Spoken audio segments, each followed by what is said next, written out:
You remember them instantly: the oversized yellow shopping bags, the crowded stores that felt more like nightclubs than clothing outlets, entire mall wings dominated by racks of crop tops, bodycon dresses, and accessories priced so low they almost felt unreal. Forever 21 wasn't just a store, it marked a phase of life, defining youth, trends, and mall culture for an entire generation. Today, those yellow bags are gone. The stores sit empty, and one of the largest fashion empires ever built has vanished almost overnight. This is the story of Forever 21, how it started from nothing, conquered malls around the world, ignored warning signs, and collapsed faster than anyone expected.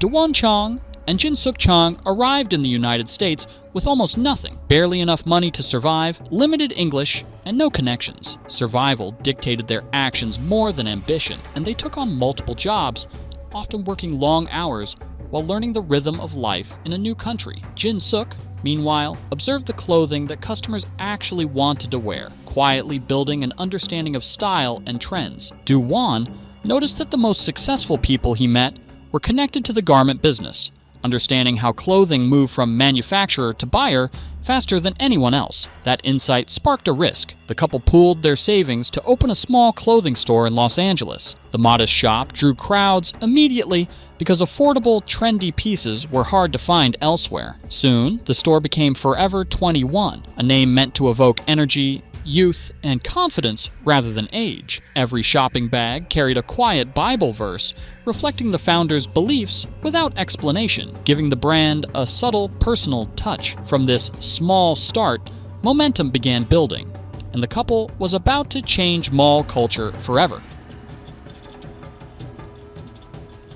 The brand identified trends early and put similar styles into stores almost immediately, pricing them low enough that shoppers rarely hesitated. The rotation of inventory was relentless, making each visit feel urgent and unpredictable. What nobody expected was how quickly customers learned to act on impulse, knowing that waiting could mean missing out entirely. Instead of outside investors, the Changs reinvested profits to fund the next store, keeping control centralized. Early on, this created focus and discipline, but as the company expanded into hundreds of locations, centralized control became a barrier to adaptation. The very strategy that fueled growth also started slowing decision-making as operations scaled. Shoppers didn't just come to buy clothing, they came for an experience. Forever 21 turned stores into places where energy, movement, and constant new arrivals created excitement. That fast-paced model reshaped not only customer expectations, but also the way competitors measured themselves against a brand that never stopped moving. By the late 2000s, Forever 21 had transformed into a force that dominated American malls. Instead of small corner shops, the brand took over massive spaces once reserved for department stores, drawing crowds simply by being enormous and visible. Inside, music pumped, racks were tightly packed, and fitting room lines stretched down aisles. The atmosphere encouraged movement, discovery, and social interaction, turning shopping into an event. At its peak, Forever 21 operated hundreds of large format stores in dozens of countries. Mall culture and the brand became inseparable, but occupying such vast spaces came with high costs, long leases, and an inflexible model that demanded constant foot traffic. When trends shifted and shopping habits began moving online, that reliance on physical presence created hidden vulnerabilities. Expansion had fueled dominance, but what initially brought excitement began to feel overwhelming. The crowds, constant rotation, and noise were exhilarating for some, but stressful for others. The very scale that made Forever 21 iconic also set the stage for its challenges, and the first cracks started to appear as adaptation slowed. Managing a global operation became increasingly complicated as Forever 21 grew. Centralized decision-making slowed response times while online shopping surged, leaving the brand with massive physical stores and a digital strategy that lagged. Inventory management grew more difficult, and mismatched production cycles meant that new arrivals sometimes missed peak demand. Customers still saw a powerful brand, but internally, maintaining momentum required more effort than ever. The energy of early success turned into overconfidence, reducing the sense of urgency that once drove rapid innovation. While the stores remained visible, the gap between consumer expectations and delivery quietly widened. Rather than slowing growth, Forever 21 accelerated global expansion, opening stores worldwide under the assumption that its U.S. formula would translate everywhere. International markets, however, presented new challenges. Costs were higher, consumer behavior differed, and massive stores became financial burdens rather than assets. Long-term leases and heavy investments in real estate limited flexibility, forcing the brand to operate in ways that no longer aligned with market demands. Growth continued on paper, but the financial and operational reality told a different story. What once fueled the empire now worked against it, setting the stage for difficult choices and unexpected consequences. Competition in fast fashion intensified as newer brands mastered speed, online engagement, and trend responsiveness. Forever 21 increasingly chased styles instead of creating them, while unsold inventory built up, forcing discounting that trained shoppers to wait instead of buying immediately. The in-store experience, once energetic and social, began feeling crowded and confusing.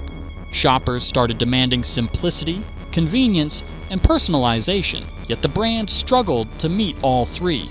Visibility remained high, but relevance was quietly slipping as competitors adapted faster and more efficiently. The very factors that created success, large stores, long leases, and centralized control, became liabilities. Downsizing was complicated, costly, and slow, while attempts at modernization arrived in bits and pieces. Brand identity blurred, leaving customers unsure if Forever 21 was about affordability, trendiness, or experience. Costs rose, margins shrank, and what felt like unstoppable momentum required constant effort merely to maintain stability. Failure didn't come suddenly. It was a gradual erosion of efficiency and relevance that intensified with every delayed decision and unresponsive market shift.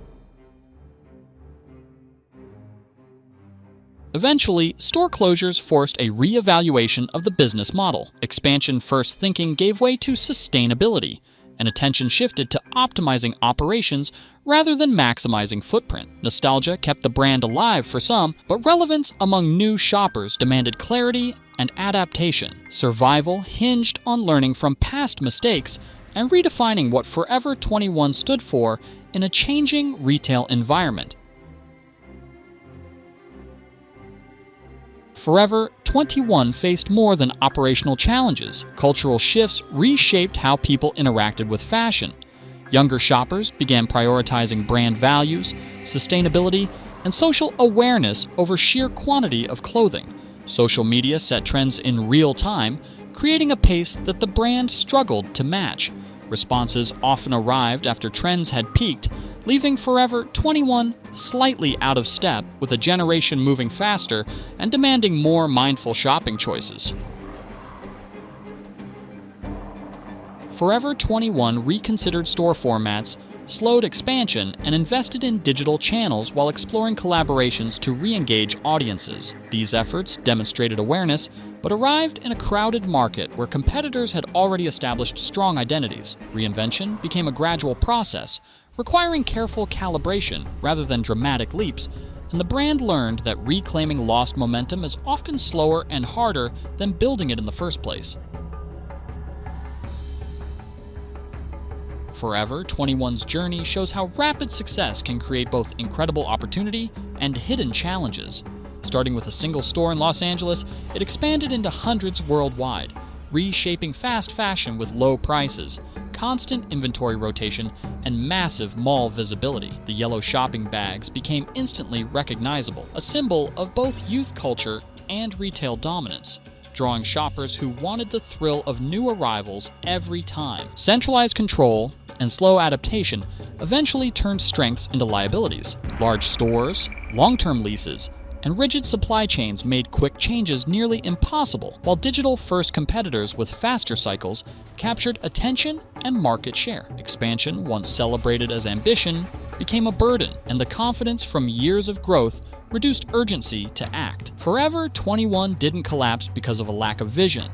It faltered because success made it harder to notice warning signs until they became unavoidable. The lesson extends beyond retail. Growth and ambition can build empires, but maintaining relevance requires constant observation, quick response, and the willingness to evolve with changing demands. What fuels rapid rise can also accelerate decline when flexibility is lost.